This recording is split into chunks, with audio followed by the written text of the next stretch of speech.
Halo Sobat Ngontak, selamat pagi, selamat siang, selamat malam.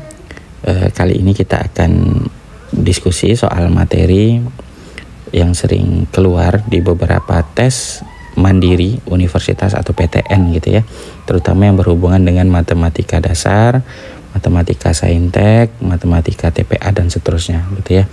Dalam ujian mandiri ada beberapa materi yang memang sering keluar. Nah, salah satunya akan bilangan berpangkat ya teman-teman, atau kalau di sekolah kita nyebutnya bentuk pangkat. Bentuk pangkat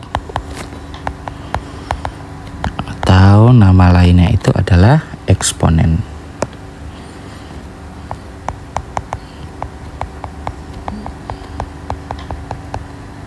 Oke, kita bahas terlebih dahulu dari bentuk umumnya ya teman-teman. Jadi eksponen ini punya bentuk umum. Oke.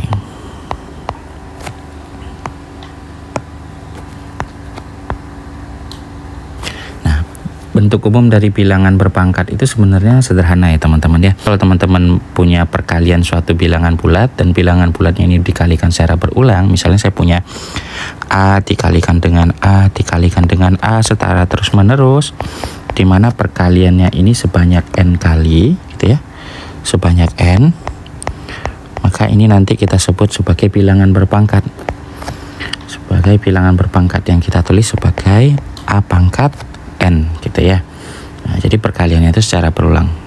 Jadi kalau secara contoh misalnya teman-teman punya 5 kali 5 kalikan 5 sebanyak 3 kali. Nah, ini bisa dinyatakan dalam bentuk bilangan berpangkat, yaitu 5 pangkat 3 sesuai dengan ada berapa banyak angka 5-nya di situ. Nah, itu bentuk umum dari bilangan berpangkat dasarnya gitu ya.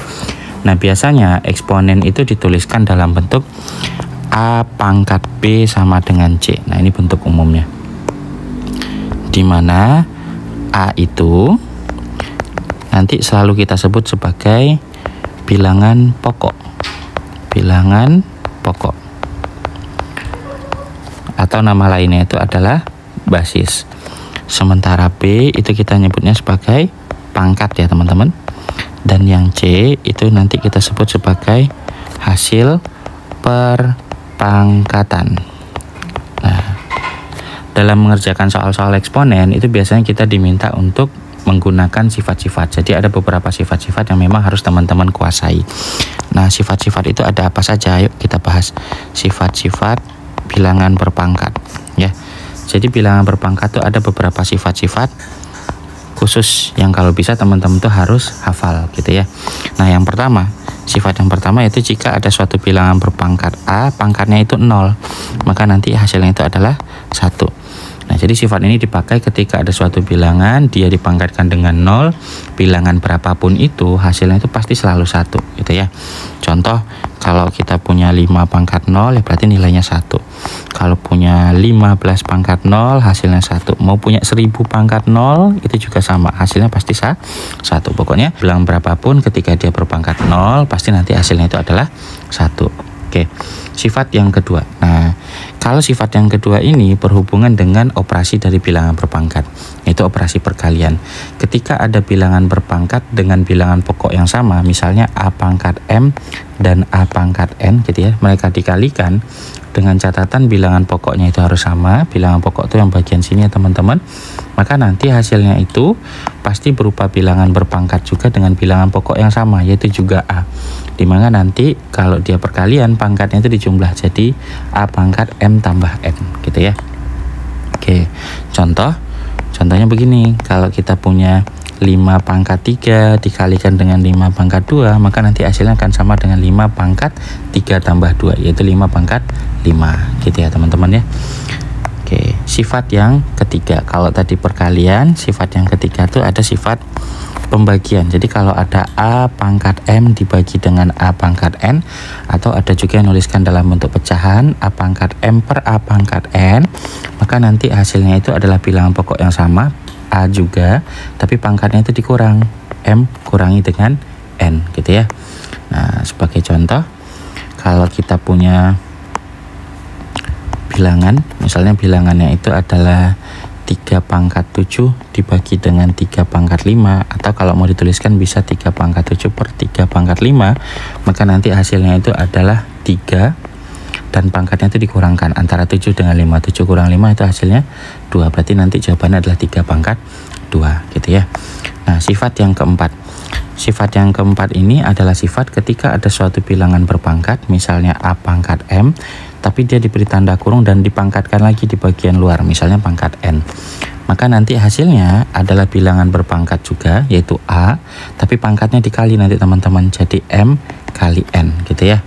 Nah, sebagai contoh, misalnya kita punya bilangan 5 pangkat 3 dipangkatin lagi dengan 4 gitu ya. Berarti nanti hasilnya itu adalah 5 pangkat 12. Jadi pangkatnya dikalikan gitu.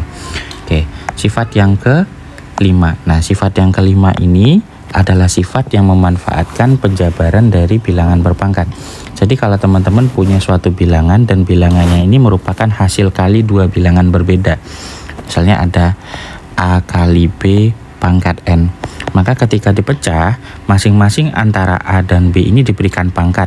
Dan pangkatnya itu adalah sebesar N gitu ya. Maka nanti bisa kita rubah jadi A pangkat N kalikan dengan B pangkat N gitu ya. Nah, sifat ini sering dipakai untuk memanipulasi bentuk-bentuk dari eksponen atau bentuk perpangkatan. Tujuannya untuk mempermudah perhitungan. Nah, ini bisa kita lakukan dengan bilangan apapun yang bisa kita rubah. Contoh, kalau saya punya 15 pangkat 3, nah ini 15 pangkat 3 ini bisa teman-teman rubah menjadi perkalian dua buah bilangan berpangkat yang bilangan pokoknya berbeda dengan cara memecah si angka 15 ini. Misalnya teman-teman pecah 15 itu jadi 3 kali 5, maka nanti masing-masingnya si angka 3 itu akan berpangkat 3, si angka 5 juga akan berpangkat 3. 3 pangkat 3 kalikan dengan 5 pangkat 3. Jadi bisa kita rubah jadi perkalian dua buah bilangan berpangkat dengan bilangan pokok yang berbeda. Nah, sifat yang keenam itu hampir mirip seperti sifat yang kelima, yaitu pembagian dua buah bilangan di dalam kurung dan mereka diberikan suatu pangkat. Jadi contohnya kalau ada A per B pangkat N, ini bisa kita pecah dengan memberikan pangkat masing-masing sebesar N. Berarti nanti ada A pangkat N per B pangkat N gitu ya. Nah, kalau kita kasih contohnya itu seperti 5 per 3 pangkat 2 ya, artinya sama dengan 5 pangkat 2 bagi dengan 3 pangkat 2. Oke, nilainya nanti bakalan sama seperti itu. Tuh. Nah, sifat yang ketujuh. Untuk sifat yang ketujuh, ini adalah sifat yang berhubungan dengan bilangan berpangkat, tapi pangkatnya itu pangkat negatif. Nah, sifat ini sering dipakai kalau kita mengerjakan soal-soal bilangan berpangkat yang diminta untuk menyederhanakan bentuk pangkat, karena biasanya bentuk paling sederhana dari perpangkatan itu tidak boleh pangkat negatif, sehingga kalau ada pangkat negatif harus kita gunakan sifat.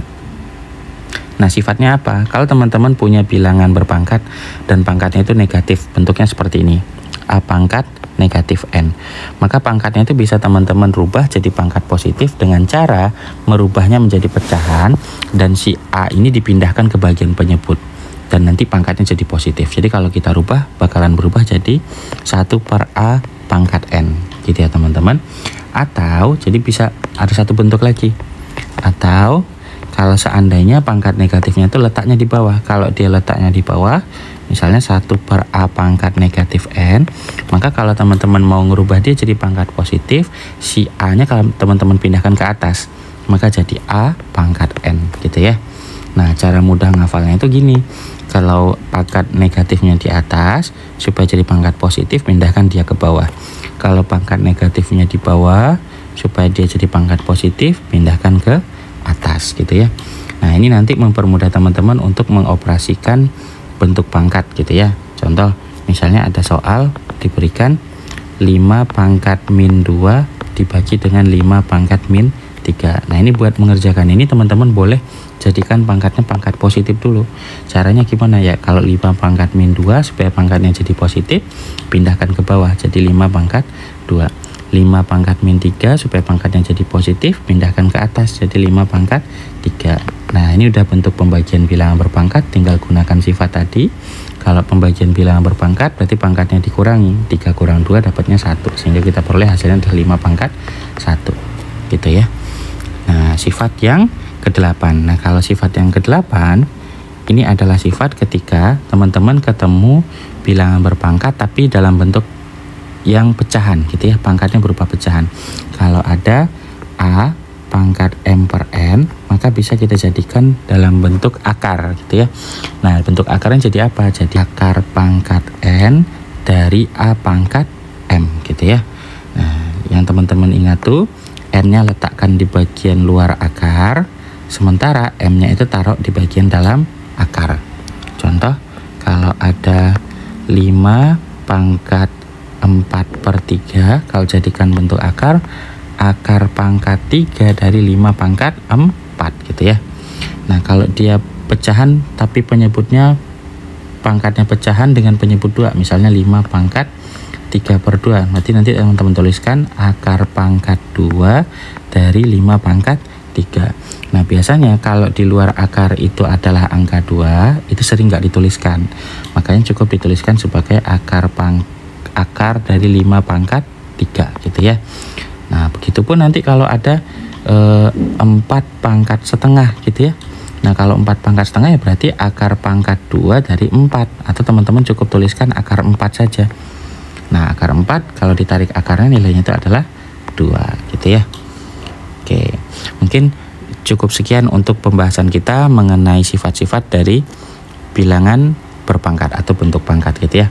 Nah, sekarang kita masuk ke persamaan dari bentuk pangkat. Oke.